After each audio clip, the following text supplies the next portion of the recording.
कई फ़ोन से दिन रात में तंग करते रहते हैं और सामान्य करते रहते हैं। एसपी साहब को पहले 3 बार फ़ोन किया, कहाँ कानून है? और कानून की बात करते हैं, अपराध की बात करते हैं तो आपको बताते हैं हम 1.5 किलोमीटर से रात के 12 बजे चौकीदार आता था पहरा देने के लिए, अकेले, गौर कीजिए। और ओ फलना बाबू जागी को सोती हो। तो आज के समय में कोई भी सुरक्षित नहीं है। आपने फिल्म राज अवश्य ही देखा होगा और उस फिल्म के वो गाने भी आपको याद होंगे। ये शहर है अमन का, यहाँ की फिजा है निराली, यहाँ पे सब शांति शांति है, यहाँ पे सब शांति शांति है। लेकिन आज मैं जिस शहर का जिक्र करने के लिए आया हूँ, उस शहर में आपराधिक घटनाएं इस कदर बढ़ चुकी है कि पूरे शहर में सिर्फ अशांति का ही माहौल फैला हुआ है। आपराधिक घटनाएं इस कदर बढ़ गई है कि यहाँ कोई भी व्यक्ति, आम हो या खास हो, कोई अपने आप को महफूज नहीं समझ रहे हैं। हर कोई अपने आप को असुरक्षित महसूस कर रहे हैं उस शहर में। आज मैं जिक्र कर रहा हूँ पूर्णिया शहर का, और ये वही पूर्णिया शहर है जिस शहर में बिहार सरकार के 4 विधायक हैं। सांसद भी बिहार सरकार के ही हैं और एमएलसी भी बिहार सरकार के हैं। और इतना ही नहीं, सप्ताह में 3 दिन पूर्णिया शहर के जो सर्किट हाउस है, उस सर्किट हाउस में 3 दिन प्रदेश के नेता हो या फिर वो केंद्र के नेता हो, उनका आगमन होता है। और उस सर्किट हाउस में सैकड़ों की संख्या में, यूँ कहे तो हज़ारों की संख्या में कार्यकर्ताओं का भी जमावड़ा होता है। उसके बावजूद भी पूर्णिया में आए दिन तरह तरह की घटनाएं होती है। शायद आईपीसी की ऐसी कोई भी धारा ना हो जिस धारा के तहत पूर्णिया के थानों में मुकदमा दर्ज न किया जाता हो। खैर, आज मैं जिस बात का जिक्र करने के लिए आया हूँ वो ये है कि पूर्णिया में अब बुजुर्ग भी अपने आप को सुरक्षित महसूस नहीं कर रहे हैं। कल मैंने सोशल साइट पर एक खबर को प्रसारित होते देखा और बड़ी तेज़ी से वो वायरल हो रहा था कि पूर्णिया के बुजुर्ग समाज के अध्यक्ष भोलानाथ आलोक को धमकी दी गई। दरअसल जब मैं खबरें को पढ़ा तो मेरी उत्सुकता बढ़ी कि मैं भोलानाथ आलोक जी से मुलाकात करूं और जानने का प्रयास करूं कि आखिर सच्चाई क्या है, कि उनको किस तरह के फ़ोन कॉल्स आए और क्या कहना है उनका, वो भी मैं आपसे बात करूंगा। और मैं थोड़ी सी आपको उनका परिचय करा दूं। हालांकि वो किसी परिचय का मोहताज नहीं है। उनका नाम और उनका व्यक्तित्व पूर्णिया ही नहीं, आसपास के सीमांचल का जो ज़िला है वहाँ भी वो विख्यात है। मैं उनसे जानूंगा और आप भी जानिए कि आखिर उनको किसका फ़ोन कॉल आया था। कल एक खबरें हम लोगों को देखने के लिए मिली कि भोलानाथ आलोक को धमकी मिली है फ़ोन पर। क्या है पूरा मामला? देखिए, कुछ लोगों का, जो मेरा अपना अध्ययन है, दूसरे को कष्ट देने में प्रसन्नता होती है, चाहे कोई ज़रूरत हो या नहीं हो। एक आदमी आज 1 सप्ताह से कभी 12 बजे दिन को फ़ोन करेगा, कभी 4 बजे शाम को करेगा, कभी 11 बजे रात को करेगा, कभी 1:30 बजे रात को करेगा। ये सिलसिला चलता रहता है। मैं उनसे पूछा कि भाई क्या बात है, आप बताइए तो, अगर हमें कोई इफ़ेक्ट है तो हम उसको सुधारेंगे। तो नहीं, कहाँ से बोल रहे हो, मुझे आईडी लीजिए, फ़ोन किए हैं आप हमको कहते हैं कहाँ से बोल रहे हैं, आप कहाँ से बोल रहे हैं, कुछ नहीं। तो ये सिलसिला चलता रहा।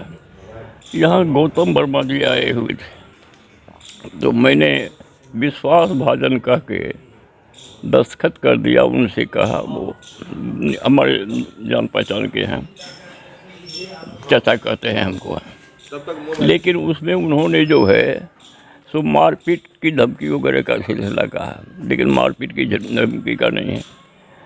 मारपीट की धमकी उन्होंने मुझे नहीं दी है, केवल मुझे कई फ़ोन से दिन रात में तंग करते रहते हैं और सामान्य करते रहते हैं। और मैं 90 वर्ष का हूँ, तो मैं एक एक मिनट, एक एक सेकंड का उपयोग करना चाहता हूँ, क्योंकि मेरा अब चला चली का बेड़ा है, कहा सुनी का बेड़ा, लेकिन उसमें व्यतिरेक है। हमने एसपी साहब को पहले 3 बार फ़ोन किया। ये नए आए हुए हैं, जानते तो ही होंगे, पुलिस में हैं तो, लेकिन उन्होंने कुछ नहीं किया, जवाब तक नहीं दिया। मैंने थाना खजानजी को फ़ोन किया, कहा कि आप एप्लीकेशन भेज दीजिए, आपको बताइए कि हम एप्लीकेशन देने जाने लगे हैं। पुलिस को गाइडलाइन है गवर्नमेंट के द्वारा कि हर बुजुर्ग की हिस्ट्री तुमको रखना पड़ेगा, कहाँ रहता है नहीं रहता है। जब दिल्ली वगैरह बहुत बूढ़ों की हत्या होने लगी तो, लेकिन यहाँ मैंने थाना से कहा तो कहा एप्लीकेशन दे जाइए। आप ही से सवाल करते हैं क्या मेरी उम्र जाने की है थाना पुलिस? और हमारा यह कहना है, आप साइबर और अपराध की बात करते हैं, पुलिस को आज से बरसों पहले आया है कि एक एक बुजुर्ग का जो है तुम हिस्ट्री रखो और उनकी देखभाल करो, बीच में नहीं हो रहा है। कहाँ कानून है? और कानून की बात करते हैं, अपराध की बात करते हैं, तो आपको बताते हैं हम कि मैं आज़ादी से पहले का हूँ, अंग्रेज़ के ज़माने का हूँ। अंग्रेज़ के ज़माने में हमारे इलाके में एक बलात्कार हुआ था और वह ज़मींदार आदमी था। और आपको बता रहे हैं, कानून इतना कठोर था, प्रशासन इतना कठोर था, उसकी ज़मींदारी बिक गई अपने आप को बचाने में। ये था कानून उसका। आज एक सेक्शन फोर्स गाड़ी पर पेट्रोलिंग देने में सड़क केवल घूमता है। हम झलारी के हैं, पर रुपौली थाना के अंतर्गत में गाँव है 1.5 किलोमीटर पर। मुझे याद है कि कानून का भय ऐसा था, शासन का भय ऐसा था अंग्रेज़ के ज़माने में, चाहे अंग्रेज़ जितना भी बुरा हो, जितना फसल किया हो, उसकी तरफदारी हम नहीं करते हैं, लेकिन जो सच है वह कहना ही पड़ेगा। 1.5 किलोमीटर से रात के 12 बजे चौकीदार आता था पहरा देने के लिए, अकेले, गौर कीजिए। और ओ फलना बाबू जागी को सोती हो अपने बाबू जी के नाम में सत्यदेव प्रसाद सिंह, ओ सत्यदेव बाबू जागी को सोती हो।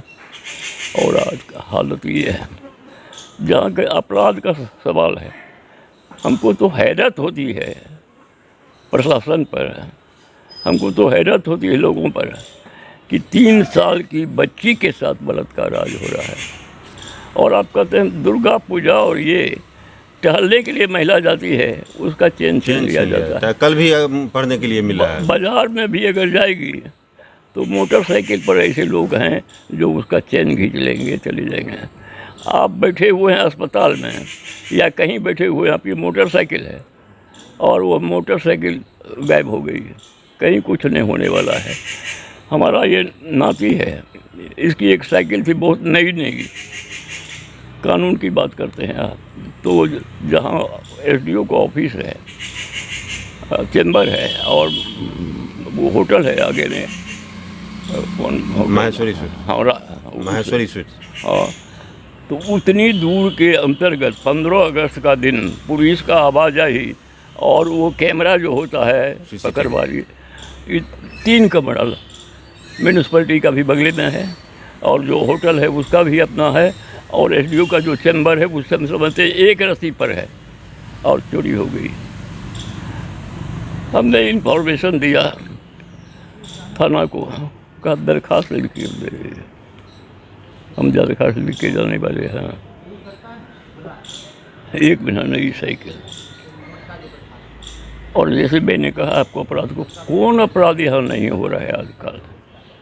आपने ठीक ही कहा है, नशा के लिए और सबके लिए कुछ पकड़े जाते हैं। वो उसका भी कारण है कि मुख्यमंत्री जी खुश होंगे क्योंकि मुख्यमंत्री जी ने ही शराबबंदी कराई है।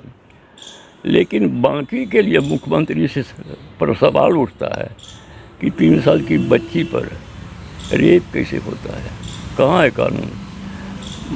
मंत्री जी से कहना होगा सामूहिक बलात्कार होता है, कहाँ है शासन, कहाँ है। और फिर आपको बताते हैं कौन क्राइम, तो नया नया कानून सबसे आपने कहा साइबर क्राइम, तो यही कानून नहीं बहुत तरह का है। बूढ़ा है यार, मार दिया उसको, मार दिया, टांग दिया ऊपर में। तो जहाँ तक आज का सवाल है, तो आज के समय में कोई भी सुरक्षित नहीं है। अखबार में आपने कल परसों देखा होगा, टहलने के लिए मॉर्निंग वॉक में चलने के फिलहाल, तो शौच करने के लिए गई है और 5-6 आदमी मिल के उसको शौच करता है, मार के फेंक देता है। दो अपराध, रेप और फिर देखिए हत्या। आपने जो आवेदन दिया था, हाँ। उस पर एसपी साहब अभी कोई कार्रवाई किए हैं? ना 2 दिन तो हो गया आवेदन का, परसों दिए हैं आवेदन। हाँ, वो तो वो क्या किया नहीं किया, गौतम से गलती हो गई, दिया कि मारपीट की धमकी दिया है। मारपीट की धमकी हमको देगा, मारपीट की नहीं, बस एक ही उस पर हमारा है कि हमको चैन से सोने नहीं देता है, कुछ करने नहीं देता है। 2 घंटा पर 3 घंटा पर वो मोबाइल करते रहता है। कहे भी हैं, पहली बार जब पूछे कि कौन बोल रहे हो, कहाँ से बोल रहे हो, तो तुम कहाँ से बोल रहे हो, हमने कहाँ फ़ोन किए हैं आप। फिर वही कहता, बोले हम तो पूर्णिया से बोल रहे हैं बाबू।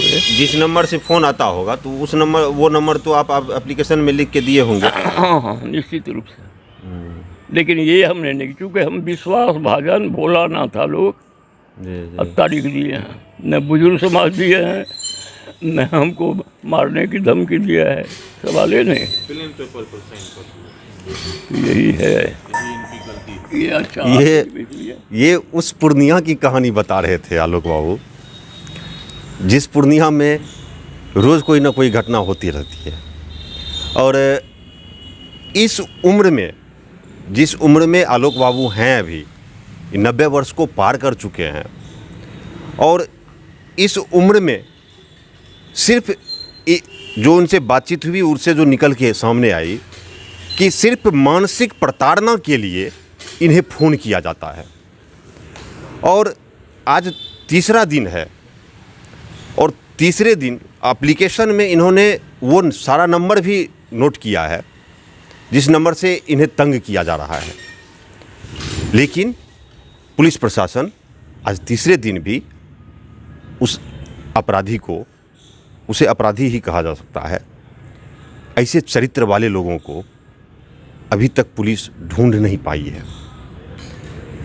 और कितने दिनों तक ऐसे ही, और भी कई सारे फ़ोन कॉल्स हैं जो और सारे लोगों को आते रहता है। अभी साइबर अपराध इस तरीके से बढ़ गया है कि कभी भी फ़ोन करके ब्लैकमेल किया जाता है, वीडियो कॉलिंग करके गलत वीडियो दिखा के लोगों को का दोहन किया जाता है। कई सारी घटनाओं का शिकायत भी की गई है, लेकिन अभी तक साइबर सेल, जो पूर्णिया में साइबर सेल का गठन किया गया है, वह साइबर सेल कहाँ सोई हुई है, ये भी ढूंढना पुलिस का ही काम है। ये तो कोई पत्रकार या फिर कोई समाज सेवी इसे ढूंढेगी नहीं कि साइबर सेल कहाँ क्या काम कर रही है। आज के लिए बस इतना ही। मैं अपने कैमरा पर्सन के मृदुल के साथ आपसे इजाज़त चाहता हूँ। बहुत बहुत धन्यवाद।